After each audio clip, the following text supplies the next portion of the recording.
You know what, y'all? I've been thinking. I've been thinking a whole lot. Why is that so? Well, 'cause the times they are a-changin' like a complete unknown, like a rolling stone.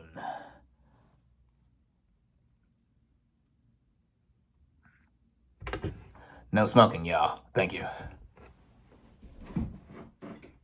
What is up, everybody? Random Man here, bringing you my review for A Complete Unknown in one take. Yes, I literally just moments ago got home from seeing this film on Christmas Day. Merry Christmas. Happy holidays to whatever you guys are celebrating during this time of year. I'm recording this during the evening of Christmas Day. I don't know when I'll get it up, but in any case, I wanted to wish that to everyone out there. Also to those who are celebrating Hanukkah and Kwanzaa, all of that, the winter holiday season. And I hope you all have a pleasant time or are having a pleasant time either in the past or continuing to into the next year, into the new year. I mean, I spent my holidays very well. I was with my padrinos or my godparents. I stayed the night, and then with my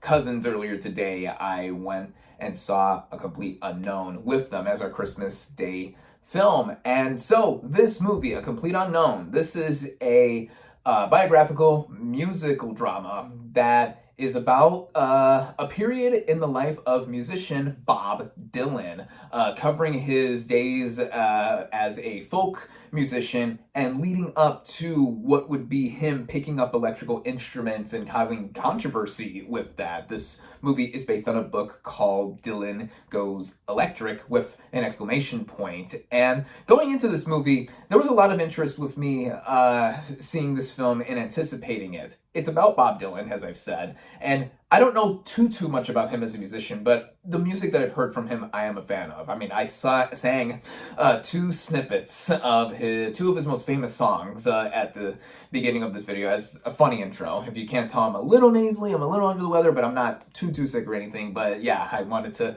give a little riff on that. But yeah, then this movie's title is derived from that chorus part of like a Rolling Stone.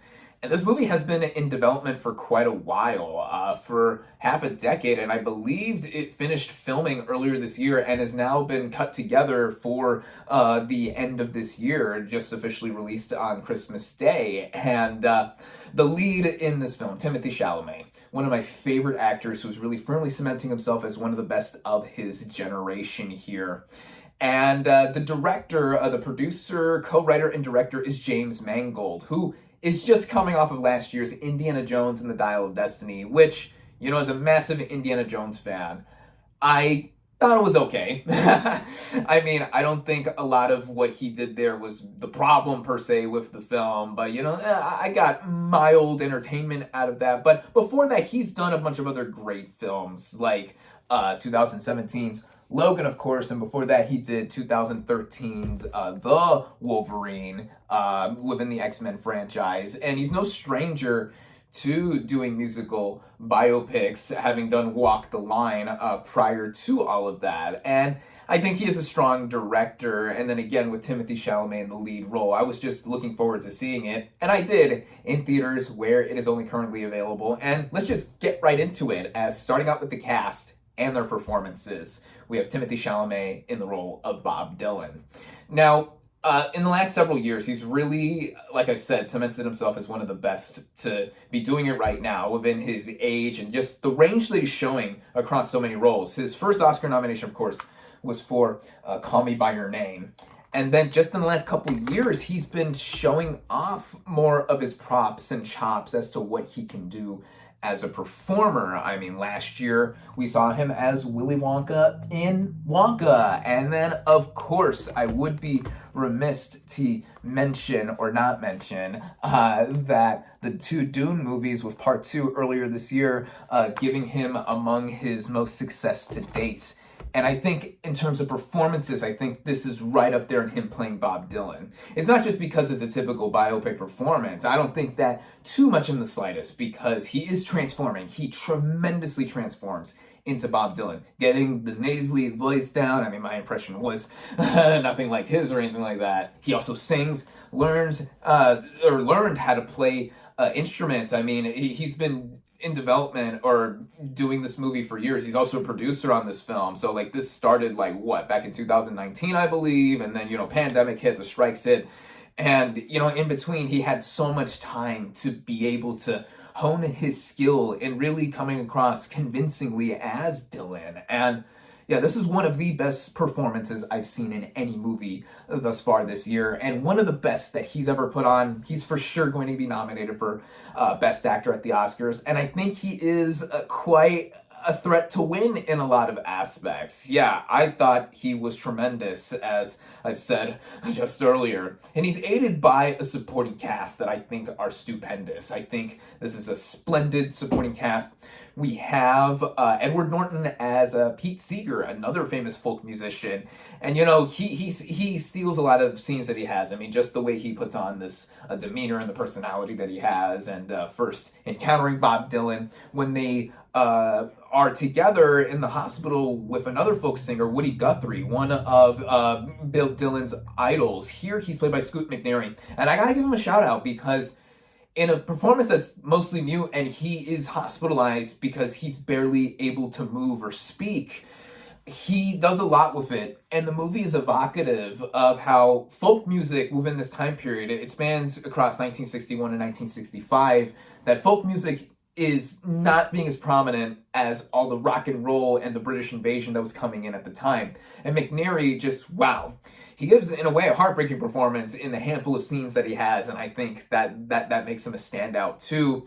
Then we have other performers here. Boyd Holbrook plays Johnny Cash.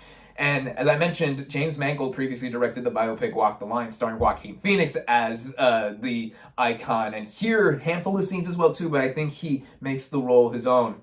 And then we have the two main women in this film. Elle Fanning plays one of the love interests to Dylan. And I believe also she is an amalgamation of the multiple partners that Dylan has, because he does bounce around multiple partners in this movie. And she does a lot with the role too, because she is like seeing the man. She's in a lot of ways the woman behind the man, while also just trying to be herself and craft out what she has an ambition, but these two come across each other. And I love Elle Fanning, so she's great. And then Monica Barbaro as Joan Baez, another famous folk musician who has quite a relationship with Dylan and is prominent among the music scene. I thought she really stole a lot of the movie too. She probably gives one of my favorite supporting performances of the year, because she's also showing off, how she can sing, and then also just what these two are going at each other with various tete-a-tetes and stuff, all the interactions, them touring and performing together. And yeah, this is quite a stellar cast, I think, altogether, led by Chalamet. And with now going into the actual filmmaking and the rest of it, the direction, co-writing, producing, what Mangold has in terms of his vision. You can say that this movie falls under a lot of the convention of the musical biopic. This movie is not an epic biopic per se. I mean, Dylan has had a long and prosperous career. This is only focusing on an earlier chunk of it before he switches it up and starts playing the electric guitar, because he's known for the folk music. And we really get into who the man is. We get into what he is doing and how some of it does feel distant. The movie, in many senses, feels cold, but I think it's like that. But we really feel like we spent time with him in this time period within New York, and how he is enigmatic. He's a genius, but also, as is pointed out, he's also an asshole at some points. He is, and just how he goes about himself. But the complication of him and his mind also brings together how you see sometimes him being fractured, but then also being inspired. He's just driven by the music, just to go around like he speeds around his motorcycle. It kind of represents his mind. And I think Mangold magnificently gets that across in the movie.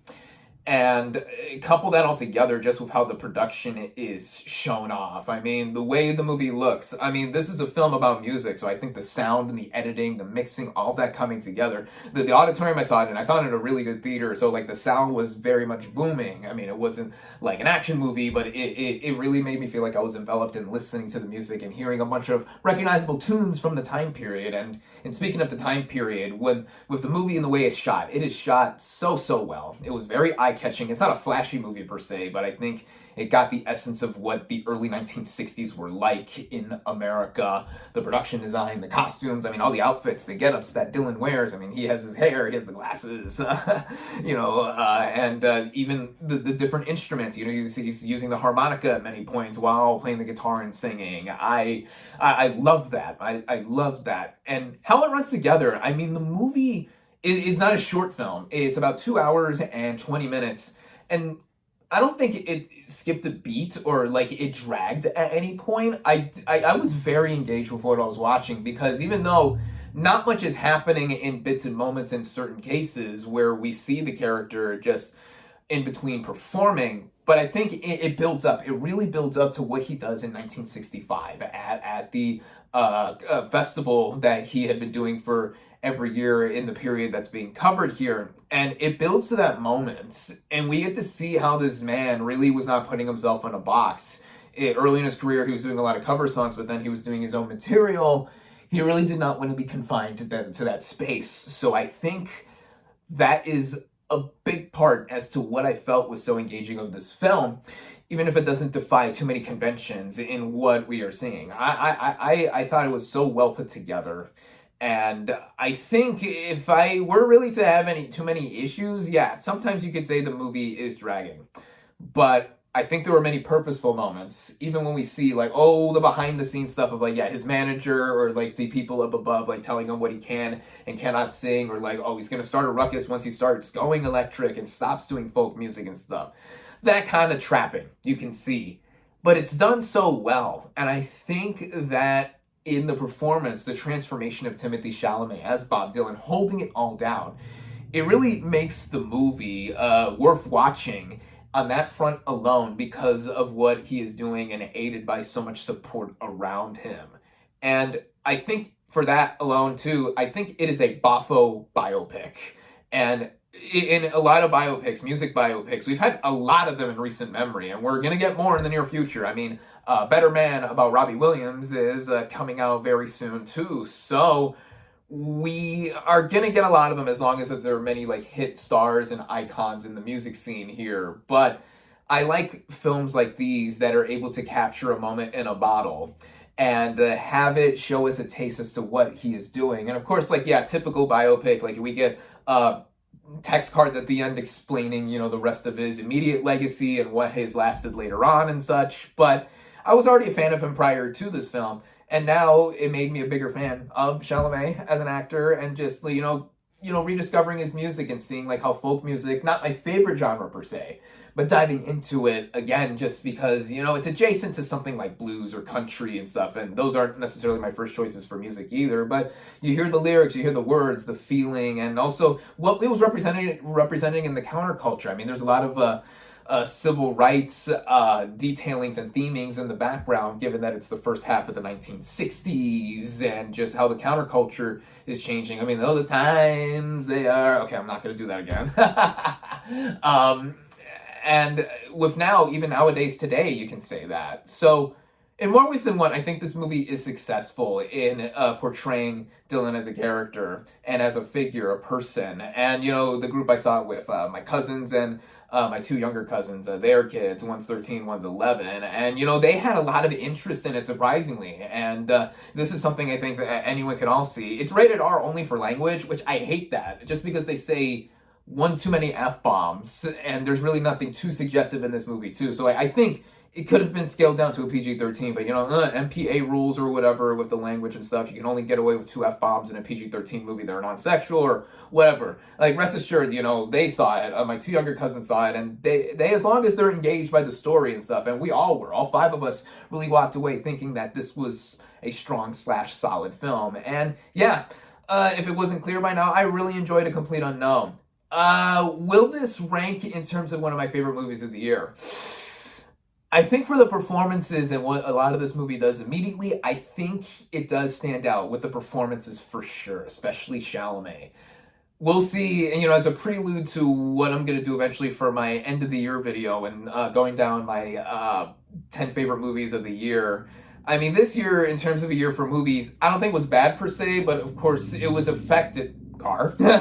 What I get for doing it in one take. I mean, this year was affected in a lot of ways with the strikes from last year, the Hollywood strikes of last year, pushing stuff more into next year, 2025 and stuff. But this movie was still able to come together very quickly after having photography wrap up earlier in the year. But I do think at least this would be an honorable mention. I think at the very least, this is going to be an honorable mention for sure. It's not because the performances are that strong. And again, I think this is a very good movie. I really enjoyed A Complete Unknown. I definitely recommend it. And with all of that being said, there's nothing left to do but to give my final verdict for A Complete Unknown. My final verdict for A Complete Unknown is 4 out of 5 stars. And there you have it.